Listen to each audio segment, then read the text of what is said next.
đã và đang xây dựng hệ thống sinh thái với Venue, một không gian tư duy sáng tạo 6 chiều vào năm 2015, rồi là thương nghiệp marketing và phân phối vào năm 2017, flyingV, môi giới chứng khoán được chính phủ cấp phép vào năm 2019 và cũng như đầu tư vào một vài đối tác khác trong mảng kiến tạo nội dung và thiết kế vân vân. Chính sự cân bằng là yếu tố quan trọng giúp anh giữ vững được hiệu quả và thành công trong suốt 15 năm qua. Và ngay giờ đây, xin mời CEO và founder của flyingV lên sân khấu để chia sẻ những góc nhìn về đầu tư vào các dự án, các chương trình nghệ thuật và sự liên quan đến phát triển du lịch văn hóa. Xin một tràng pháo tay cho vị diễn giả của chúng ta, Mr. Cheng.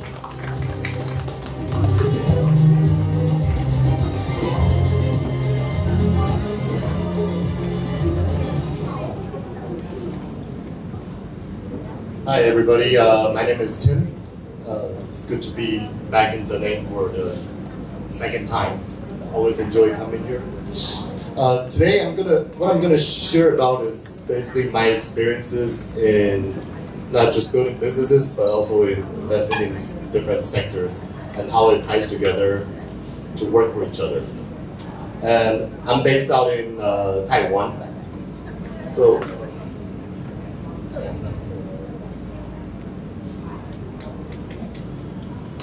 okay, first a little bit about me. I grew up in California, but I've lived in Taiwan since 2004, so about 15 years. And half of that time before I started flyingV, half of it was in tech, and another half was in investing in the manufacturing industry. So in 2012, we started flyingV. flyingV is the first and biggest crowdfunding, reward-based crowdfunding platform in Taiwan. I'll talk a little bit about it later. But then, from then, we renovated a old, it used to be a hotel. Renovated the entire building, and so in there we have production houses, restaurant bar, concert spaces, art gallery, and stuff. And also from there we started doing. I invested in several other companies, either in advertising, product design, music production companies, as well as other spaces. So, and then finally, we've been pushing for a law for many years to do equity crowdfunding, where we could securitize these companies, these new companies, and find investments through online, through smaller investments, and we do special purpose vehicles for that. So everything are separate, but they all eventually work together as one, is my philosophy. So, and also throughout the years I've had to work with universities, incubators, government agencies, you understand. So a little bit about Taiwan. We're quite close. My flight over here is only less than 3 hours. Population about 24 million, a lot less than Vietnam. But our GDP, our PPP, purchasing power, is 1.3 trillion. How many people spend a lot of money on things they don't need? How many people spend a lot of money? And another thing is democratic election, freedom of speech, universal healthcare, and it's very, very culturally diverse. I'll get into how Vietnam and Taiwan works together in the later slides, but I believe it's we're geographically located in the middle. Historically, we're an export-based economy. We've gone through agriculture, tech, all that. So it's quite an interesting place. One of the reasons I decided to build my business there. And I have a few kind of how I build my business, where we have to, nowadays, because information is so readily available, there's so much information all the time, you can prove everything. But the problem is, you don't know what's real or not. And so a mindset shouldn't be, oh, we gotta go online, we have to do internet, we have to do this. You're always online. Social media, YouTube, you're always online. It's a lot harder to get offline. Look at your smartphones. Something's always happening. So the thing you have to do is cut out the noise, or else you're basically wasting your time. So that's a very important thing that I always remember, no matter what I do. And a lot of people have mentioned this, but it's every time I meet someone, what do you do? And they'll tell me, oh, I'm a startup, I'm an internet company. To me, that means nothing. What do you do means, what do you make? What do you sell? Who do you sell to? A startup doesn't mean anything to me. I don't know anything about this company. Or every company, no matter what you sell, already have to have internet components or mobile components built in. Basically, what is a website? Or what's an app? A website basically stores information, shares information, and takes payment, right? That's basically what a website or a mobile device does. It matters what the content is. I group businesses into three types. It sounds really simple. It's just people who make things, so manufacturers, brands, all that. People who sell things, retail stores, e-commerce platform, whatever, and people who help sell things, advertisers, all that. And I consider all musicians, YouTubers, and content creators to be in this group. Because think about it, if you're a musician, before you used to be able to sell records and make money then, but now you can't. How many records can you sell? So, but you still need to put out the work. So the money has to come from elsewhere. And all the content you're doing, basically to monetize, you need to couple it with products or services.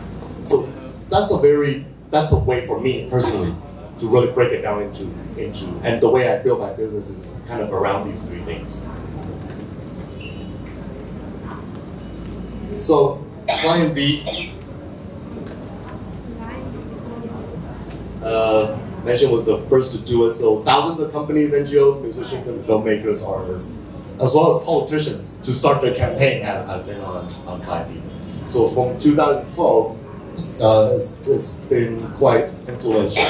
And the core value for this platform is it doesn't matter what your topic is. It doesn't matter how big or small. You always have a shot to get started. That's the point. But my main goal is from crowdfunding, this acts as a filter or a silo, so everybody's welcome. From there are ones that are successful or there are not.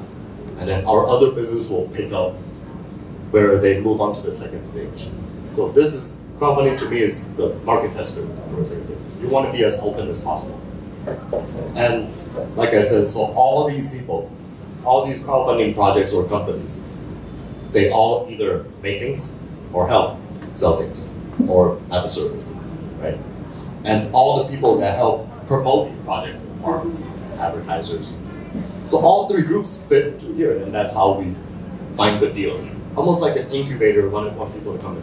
What I do is, instead of incubator, I use a crowdfunding platform. And some basic numbers, sorry, cut off. So since 2012, we have over 4,000 campaigns and about 1 billion, this is an NTD, about 1 billion funded. And every year on average, we probably will do 200 and 300 million funded. So quite interesting. And from this money, of course, it comes from various projects, right? The companies, of course, that fund the most are our products, but the vast majority of projects have several different causes. A lot of smaller projects make up the rest. And from there, we try to find partnerships for them to work together. And these are just a few. These are nominated musicians, products. Go back to your hometown to vote. This is a very well-known brand of milk, farm-to-table milk. So it covers everything. So from the 1 billion funded, about 10 times more worth of business have come from this platform over the years, which is quite exciting. Just a bunch of. So there are a few things. This is an example of a project. You have a goal. You have the number of people that paid for or backed it. And so this tote bag just looks like a regular shopping bag, right? The whole story behind this is this bag is made from recycled plastic bottles. And the way this company source these plastic bottles is you have the less fortunate people on the street recycling. So this company pays about 3 to 5 times the normal recycling price to improve the lives of these recyclers. and use their technology to turn recycled plastic into fabric. And this is just one application of it. So from this technology, there's a couple of products that I like, where it has a good story, has a good design team that we helped match with them. It has a viable product, and it has opportunities to create more products and cross-revenue. So this is a company that we've actually invested in after crowdfunding.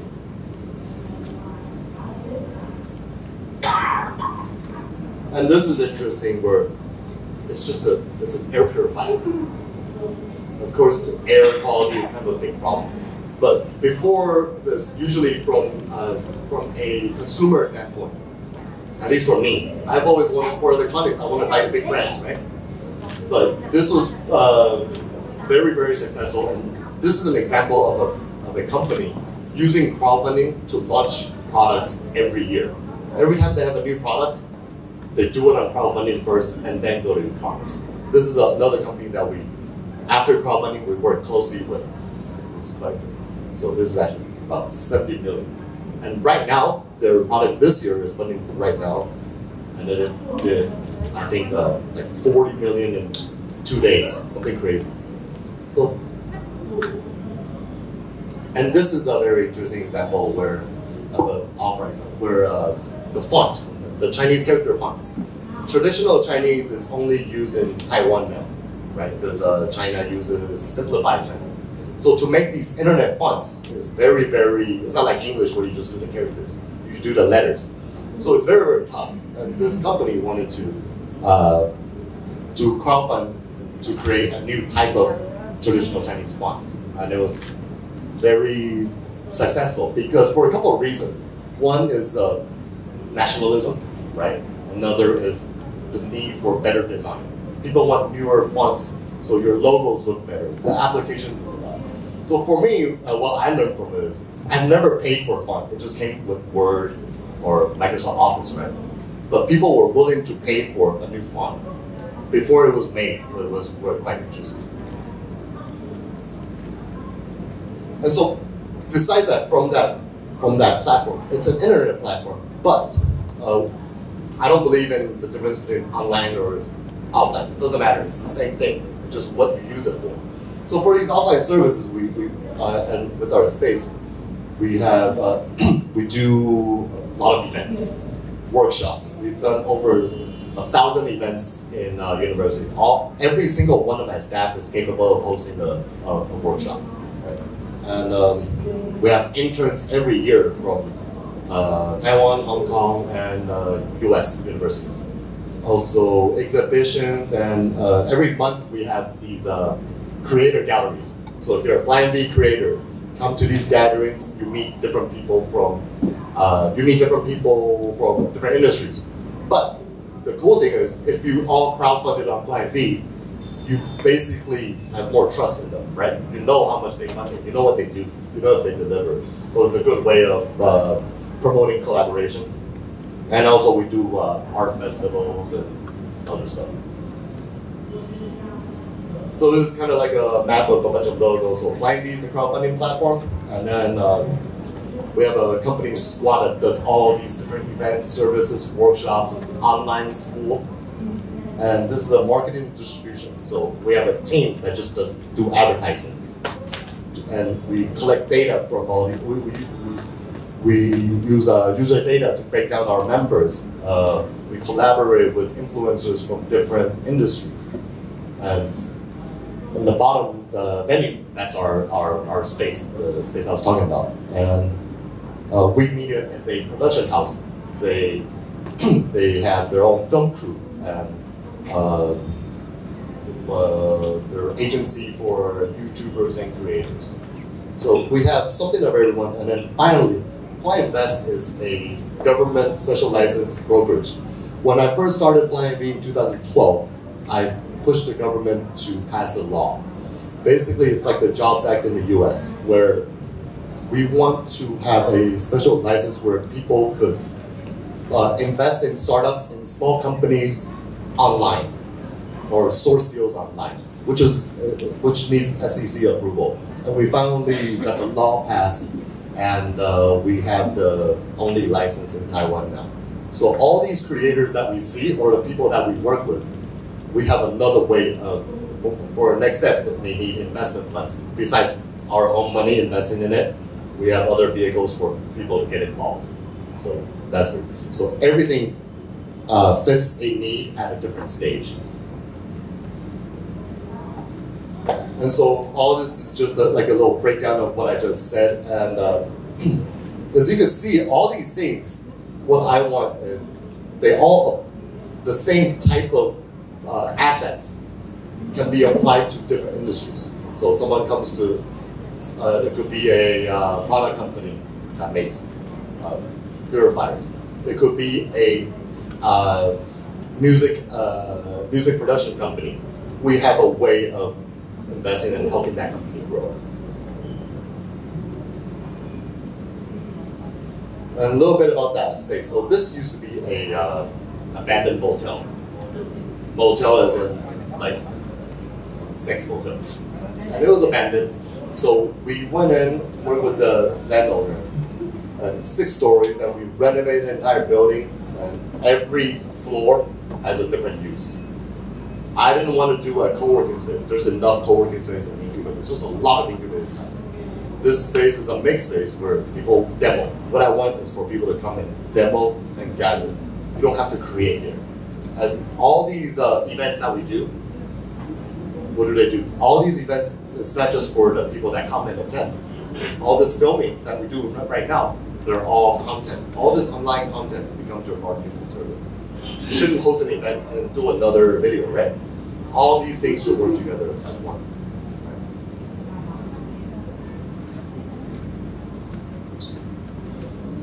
So these are some photos of the different types of stuff. Every story, all these are different artists. We commission different artists to do it. These are posters of events we've done. It's different floors. A little unclear here. That's just the outside. So it's a very, very interesting thing that we've done. And it's become quite a gathering because I've hosted quite a few for different groups where the theme will always be different. It could be for expats, it could be for Southeast Asian people living in Taiwan, cultural gathering, music open jam, tourism experiences. All these things are going to.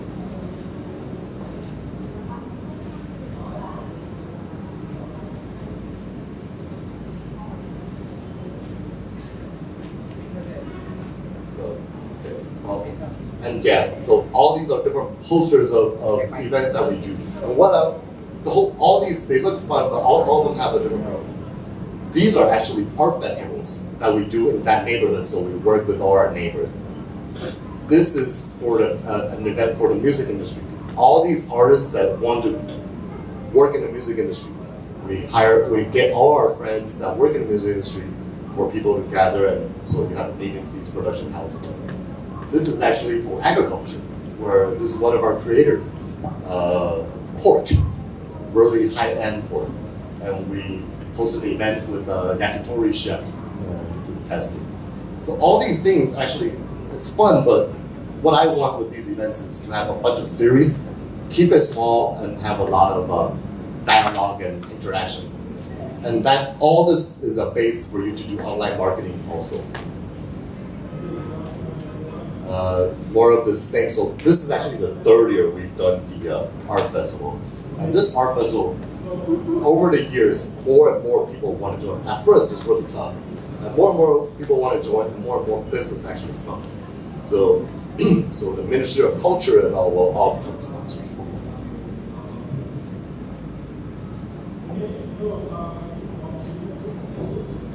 More of the same, and we could keep more. This is actually an event we do every year, where the entire building, every floor has a different theme and a DJ and all that. Basically, just a big party for all creators. 6 floors of party. So each time we have about 1,000 people in that building.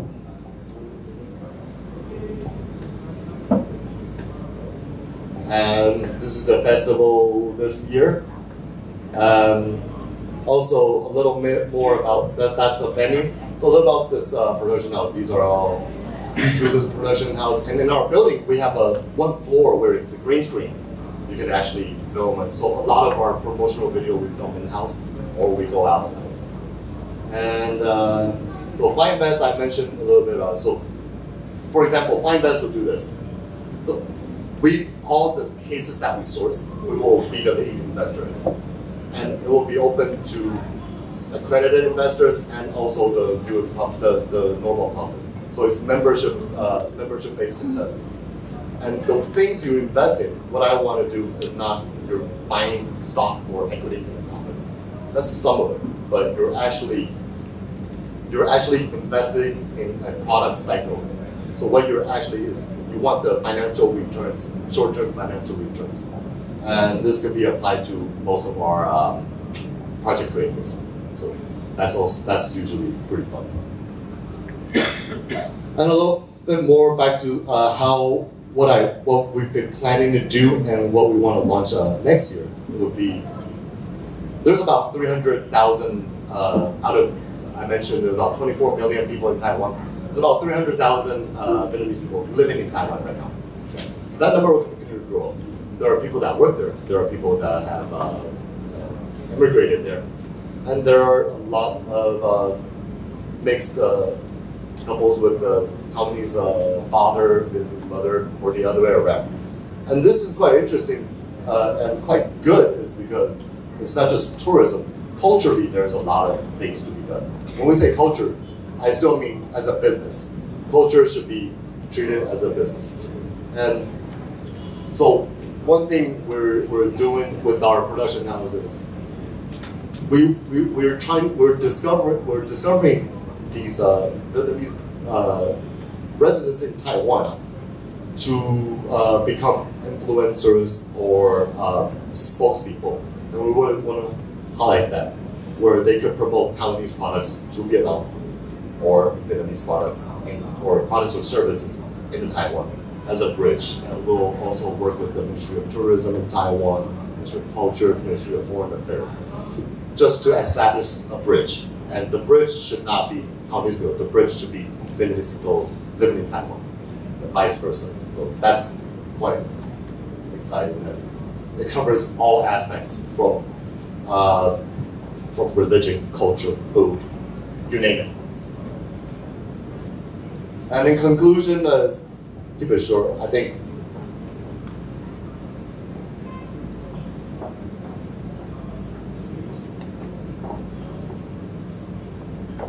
so one thing you've noticed, I kind of do a lot of separate things, even though I say they work together.